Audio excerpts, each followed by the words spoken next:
Sir বাংলাদেশে ইসকনের সঙ্গে related যারা এরকম 17 জনের ব্যাংক অ্যাকাউন্ট ফ্রিজ করে দেওয়া হয়েছে। চিন্ময় কৃষ্ণ দাস সোমবারের আগে তিনি মানে জেলেই থাকতে হবে, মানে কি বলবেন এই পরিস্থিতিতে? লড়লেন বঙ্গুলি নিচ্ছে না এটা অত্যন্ত অন্যায় হচ্ছে বাংলাদেশে।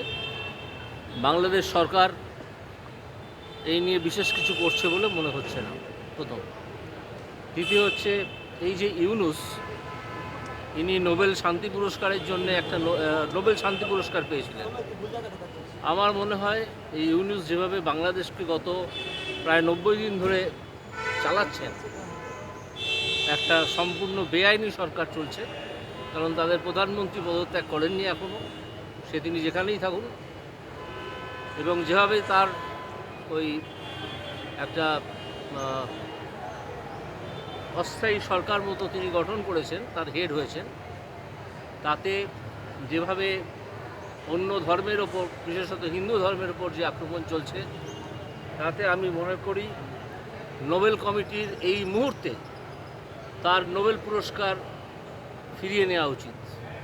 আপনারা হয়তো আমায় জিজ্ঞেস করতে পারেন যে নোবেল কমিটির এই রুল আছে কিনা, আমি বলতে পারবো না। কিন্তু একটা সাধারণ রুল আছে যে কোনো কর্তৃপক্ষ যদি কোনো একটা কাজ করতে চান, করার ক্ষমতা থাকে, তাহলে তার সেই কাজ নাকচ করারও ক্ষমতা থাকে।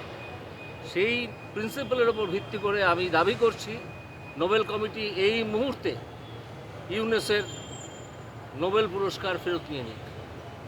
ক্রমেশ ব্যাপারটা বোঝা যাবে।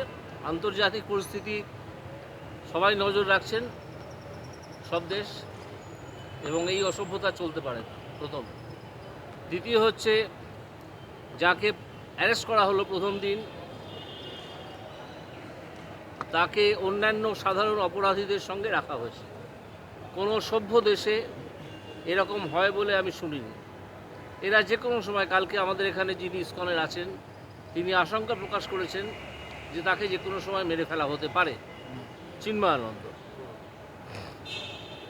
তো যদি আপনাকে আটকে রাখতেই হয়, এই অসভ্য বর্বর সরকার যেটা চলছে, তাকে যদি আটকে রাখতেই হয়, তাহলে আপনি কোনো গেস্ট হাউসে আটকে রাখুন তাকে, অন্য কোনো আলাদা জায়গায় নিয়ে গিয়ে আটকে রাখুন তাকে।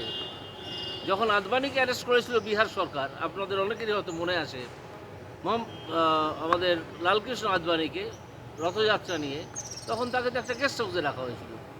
এরকম অনেক ক্ষেত্রে হয়। আপনারা এতই অসভ্যতা করছেন হিন্দু ধর্মের বিরুদ্ধে যে এই যিনি স্বামী চিন্ময়ানন্দ দাস, হ্যাঁ, চিন্ময় কৃষ্ণ দাস, তাকে সাধারণ অপরাধীদের সঙ্গে আটকে রেখেছেন। এই ঝুঁকি আপনারা নিচ্ছেন। আপনারা জানেন এর ফল কি হতে পারে। আপনারা হয়তো জানেন, কিন্তু টের পাবেন যদি তার কোনো ক্ষতি হয়।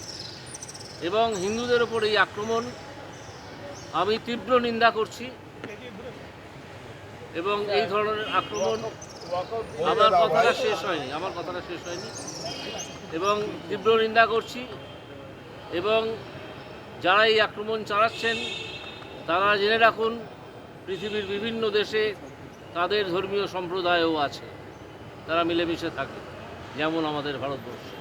শেষ পর্যন্ত আদালতকেই হস্তক্ষেপ হতো, মানে ইসকনকে নিষিদ্ধ করার দাবি পর্যন্ত জানানো সেটা তো মানেনি আদালত। হ্যাঁ, কিন্তু ইসকনে যদি তাকে আটকে রাখতেই হয় কোনো একটা কারণে, তাহলে তাকে সরিয়ে অন্য কোনো গেস্ট হাউসে রাখুন বা অন্য কোনো ঘরে রাখুন। সে ঘরে বিরাট 5 স্টারের ব্যবস্থা থাকতে হবে, তা তো নয়। তিনি তো সন্ন্যাসী, তাকে তো জেলের ভেতরে ধর্মাচরণের অধিকারটা দিতে হবে, তাই না? তো এইটা তো আপনারা বন্ধ করে দিচ্ছেন বলে মনে হচ্ছে। তাকে কি খাওয়াচ্ছেন দাওয়াচ্ছেন তাও আমরা জানি না, জোর করে গোমাংস খাওয়ানো হচ্ছে কিনা তাও আমরা জানি না। সেটা পরে হয়তো আমরা টের পাবো। এটা ঠিক হচ্ছে না একেবারেই। 17 জনের ব্যাংক অ্যাকাউন্ট, মানে ইসকনের সাথে রিলেটেড, তার মধ্যে চিন্ময় কৃষ্ণ দাসও রয়েছেন, তাদের ব্যাংক অ্যাকাউন্টগুলো আজকে ফ্রিজ করে দিয়েছে। একটা অসভ্য গভর্নমেন্ট, যারা আদৌ গভর্নমেন্টই নয়, একটা গুন্ডামি চলছে।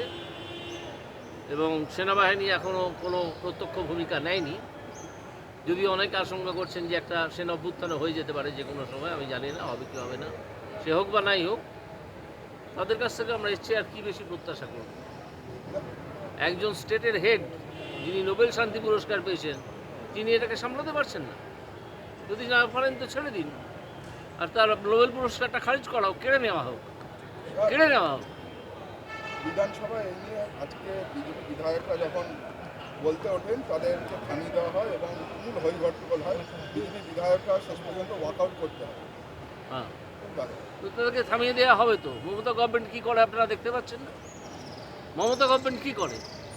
মমতা সরকার সম্পূর্ণ অ্যাপিসমেন্ট পলিসিতে চলে। একজন বিধায়ক তাদের ওখানে উত্তরবঙ্গের বহরমপুরের কাছাকাছি কোনো জায়গায় একদিন বললেন, এতই তার ধৃষ্টতা যে আমরা একটা এমন কাজ করলাম যাতে হিন্দু মুসলিম আলাদা আলাদা হয়ে যায় এবং হয়ে গিয়ে অধীর চৌধুরীকে হারানো হয়ে যায়। আমি সেই কাজ করিয়েছিলাম। তার বিরুদ্ধে তো মমতা গভর্নমেন্ট কোনো ব্যবস্থা নিলেন না। তিনি একজন সংখ্যালঘু মানুষ, তার বিরুদ্ধে কোনো ব্যবস্থা নিলেন না। অথচ এখানে কেউ একটা চিঠি লিখলে, কেউ একটা পোস্ট করলে তার বিরুদ্ধে বিভিন্ন রকম ব্যবস্থা নেওয়া হয়ে যায়। মমতা গভর্নমেন্ট তো ওইভাবে অ্যাপিসমেন্ট পলিসিতে চলছে। স্যার, যৌথ কমিটি এখন অব্দি ওয়াকআউট নিয়ে কি সিদ্ধান্ত নিয়েছে, কি কথাবার্তা এখন অব্দি কিরকম কি? না, যৌথ কমিটির ভেতরে যে মিটিং হয়েছে, পার্লামেন্টারি যৌথ কমিটি, সেটা সম্পূর্ণ গোপন রাখতে হয়। সুতরাং এই বিষয়ে আমি বিশেষ কিছু বলবো না। মমতা সরকার মানে এই রাজ্য সরকার একটা আলাদা ওয়াকআউট বিল আনতে চাইছে এখানে, সেই ব্যাপারে